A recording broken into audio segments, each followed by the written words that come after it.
Hello, this is Ryan Ellis, and today I'm going to do a rough run through of a video I plan to shoot in a dozen weeks or so. This video is going to be titled 30 Things I've Learned in Just Over 3 Years of Doing Street Photography in Detroit. I think it's a nice premise for a video. I'm going to be doing it in different locations throughout the city of Detroit, so I've got to do a lot of location scouting. Maybe I'll have 30 locations, one for each of the lessons. And I'd like to see what you think about the 30 I chose, and maybe some can be combined or some can be added or subtracted. Number 1, I've never learned autofocus in 3 years. I always shoot in manual focus mode. If someone's going quickly by me on a bike, just anything quick happening, with autofocus, you half tap, full tap, take the picture. With manual focus, you have to really stop and think about it for 30 seconds before you take the shot. It's really a pain. 2, I've never learned zone focus. We'll do a different lens. There are numbers written on the side of this lens that correspond on the top to feet and the bottom to meters. This is a Nikon lens. It might be different for your lens. The numbers are how far away till it's in focus. Something I've never learned to just set it and forget it like a rotisserie oven and just shoot like Henry Cartier-Bresson used to do. Something I need to learn. Number 3, I forgot to double my shutter speed when I'm in the light in the sun, and I forgot to have it when I'm in the shadow, ducking between buildings or under a tree. It is my habit to shoot in manual, but in aperture priority, I leave it wide open or put it at f8 if I want detail. Usually wide open though. I establish my shutter speed if it's not an overcast day where it's basically the same shutter speed all day. If it's partly cloudy or sunny day, I'm gonna have to be jumping back and forth, and it's a lesson. I have to learn it every week again and again. I want it to just be part of me. 4, I forget to set the white balance when I leave the indoors and go to the outdoors. I'm indoors right now, so I've got my white balance manually set to match these 2 lights on me. So it's about 5,000 thereabouts Kelvin, so I have it 55, 60 or something like that. When I go back out and do street photography, sometimes I take a couple hundred shots before realizing, oh man, I forgot to set my white balance to auto because I'm in the wild now of the city or wherever I'm shooting, and I need to be in the right setting. Number 5, I arrive too often long after the morning blue hour, morning twilight. That is some beautiful light. There's a calmness, a peace in the morning. When it's twilight, morning twilight, people are in the deepest sleep in their REM cycle. It's just you in the city, you and wherever you are. Even if it's a cloudy day, I miss the peace of the scenery. I miss the beautiful light as the sun starts to come up for the golden hour. Number 6, I too often leave before it gets dark out. So then I miss the second darkness. Different folks come out in the dark. People are actually awake. Downtown Detroit, they're ready to party. Scenes have a different energy, more energy for that matter, than they do in the morning when you compare them to the nighttime. A lot of times I make the excuse, I'm in Detroit, I feel unsafe, I'm going to go home. But really, it's not that bad. And I should be staying out longer, more often. I could get some pretty cool shots I'm missing. Number 7, I held too tightly to a strict boundary for my travels for too long. I used to make the excuse, once I get into Midtown on Woodward Avenue, it starts to get boring. It starts to kind of look like I'm downtown anywhere USA. It's not like I feel like I'm in Detroit proper. It just looks anywhere. In my case, downtown's interesting, Midtown kind of gets weird, but once you get to city center or the edge of Midtown into city center, which is basically like the next borough over, there are all these public things like public library, the public art gallery, the university. Just the culture starts to get interesting again. All these different people all kind of colliding in one locale. I miss that because I said Midtown's boring. I'm not going to keep expanding my boundaries. Expand your boundaries within reason. I don't go into the ghetto still. I will never go into bad parts where you're just asking for trouble. Number 8,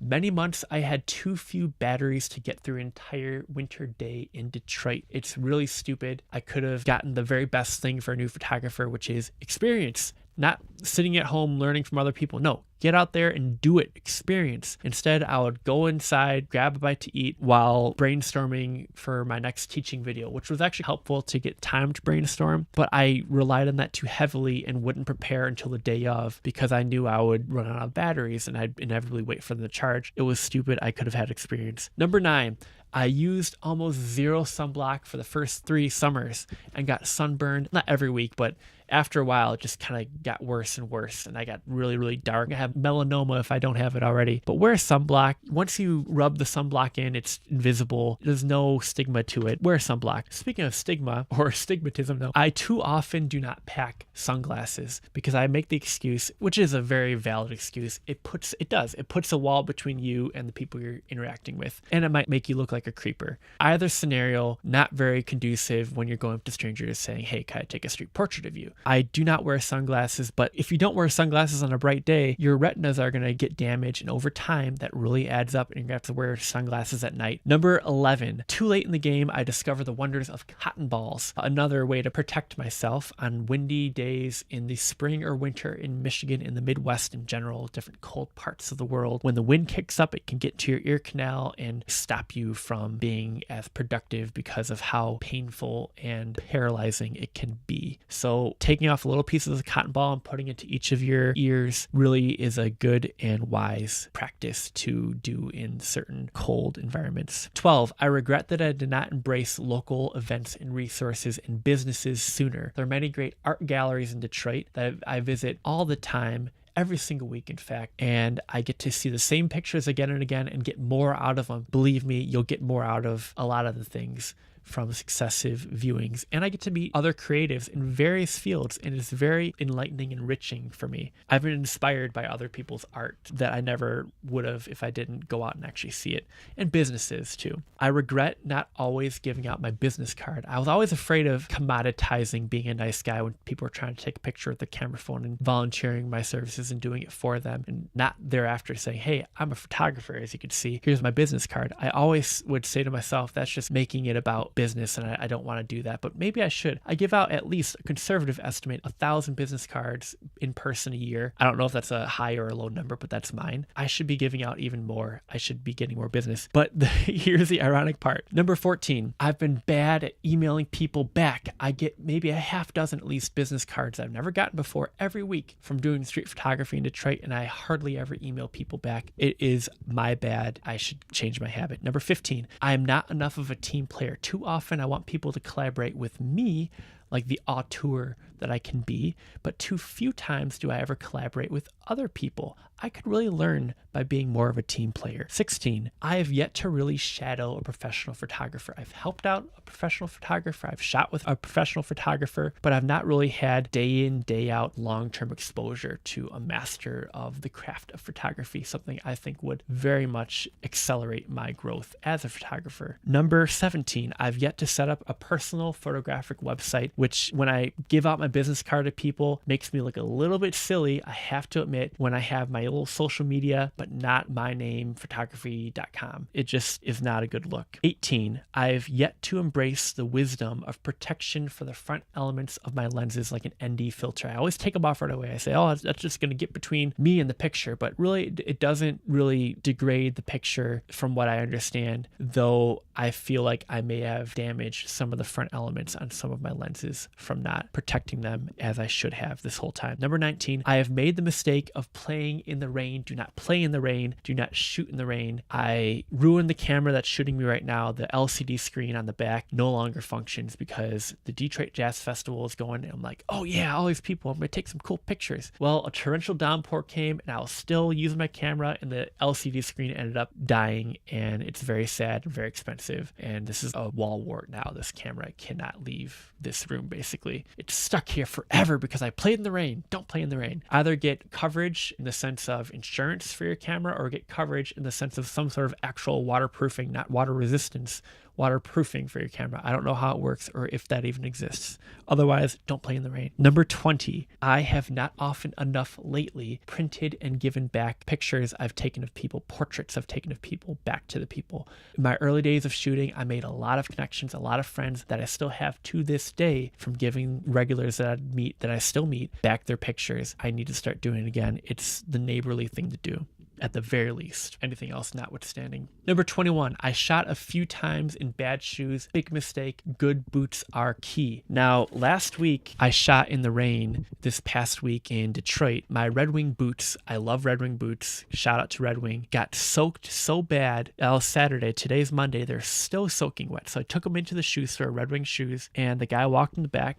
Brand new pair of boots. And I'm like, what's this? He's like, well, you have waterproof boots. I'm like, yeah. He's like, well, they're wet. He's like, you're under warranty still. And because I just got these boots a few months ago, because my other boots literally have holes in them. My original Red Wing boots, I wore them in, from years of use. They're only meant to last for a couple years if you work every day in them. Good for your knees, good for your back, good shoes. I can't recommend them enough. 22, scarves, hats, gloves, or for whatever the inclement climate in your locale is, coming prepared for inclement weather is key. In my case, scarves, gloves, hats. Gloves, so you can actually feel your hands. I've shot with numb hands, not a good idea. Scarves and hats will keep you from catching a cold, keep you alive, right? That's what's important, most important. 23, thick socks with cushioning are key. Even if you're in a warm climate, nice thick socks. Protect your feet, keep your feet dry. I cannot recommend it enough. 24, packing a lunch saves money and can be healthier than eating out. Works your culinary skill, right?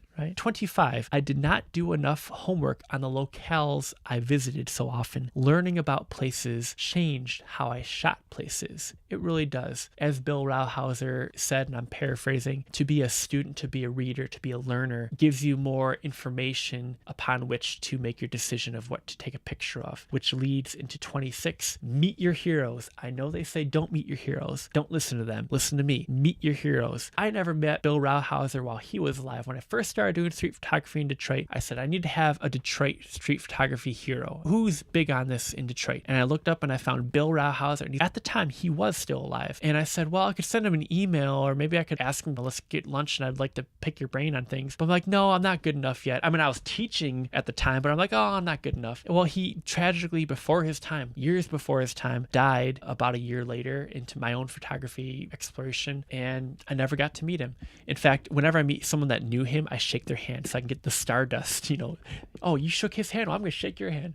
It's silly, I know. Meet your heroes. 27, I did not do enough negative practice, shooting things the wrong way on purpose. Sometimes it informs your right way to you methods. So for instance, I did a hyperlapse of the Renaissance Center. I did a hyperlapse of the Fisher Building, which is a famous Art Deco building in Detroit. Renaissance is like maybe right now the most famous building in Detroit. In the silhouette of the city, that's the predominant building. When I was taking all these hundreds of pictures that were stitched together into a video clip for the Renaissance and the Fisher Building, some of those pictures ended up making my top 10 shots because they were just legitimately good pictures. I was not meaning to take a cool picture in that moment. I was just trying to accomplish a bigger goal, but that little snapshot twice was a big difference in finding cool shots for the week. So sometimes doing things an unexpected way or backwards or whatever your interpretation might be can really help your photography, or hurt it, who knows, but maybe it can help it too. So that's why I'm saying it. Number 28, I did not become a regular at any places sooner. I'm a regular at a cafe bakery. I'm a regular at least one art gallery. I'm a regular at a few places where I like to just visit with the people, and I consider it a very healthy thing to do because it is not good for a man to be alone. Number 29, I did not always secure my camera lens bags. I have a bag just out of reach right now that I put my 135mm f3.5 in, and I didn't secure the bag enough, and I went for a bike ride through Detroit and it fell out and I lost it forever. I make sure to secure my camera bags, my lens bags, because in hundreds of times going out shooting, one of those hundreds of times it's going to happen to you, perhaps, if you're not as careful as I'm now trying to be. And finally, number 30, I did not ever learn Adobe Photoshop. It seems to be the sine qua non of professional and upstanding photographers in their tool belt after knowing how to operate a camera today. So those are my 30. I hope you enjoyed it. I'd like to hear what you think. Maybe should I combine a couple? Maybe should I add a couple, subtract a couple? Is 30 too many? I don't know. It's just an arbitrary, almost, you might say, number I came up with. Thank you very much for watching. If you like what I do, consider supporting me. Patreon.com/SeeDetroitLikeIdo. My name is Ryan Ellis, and this video is brought to you by Mr. JM. Thank you. Have a nice night. Au revoir.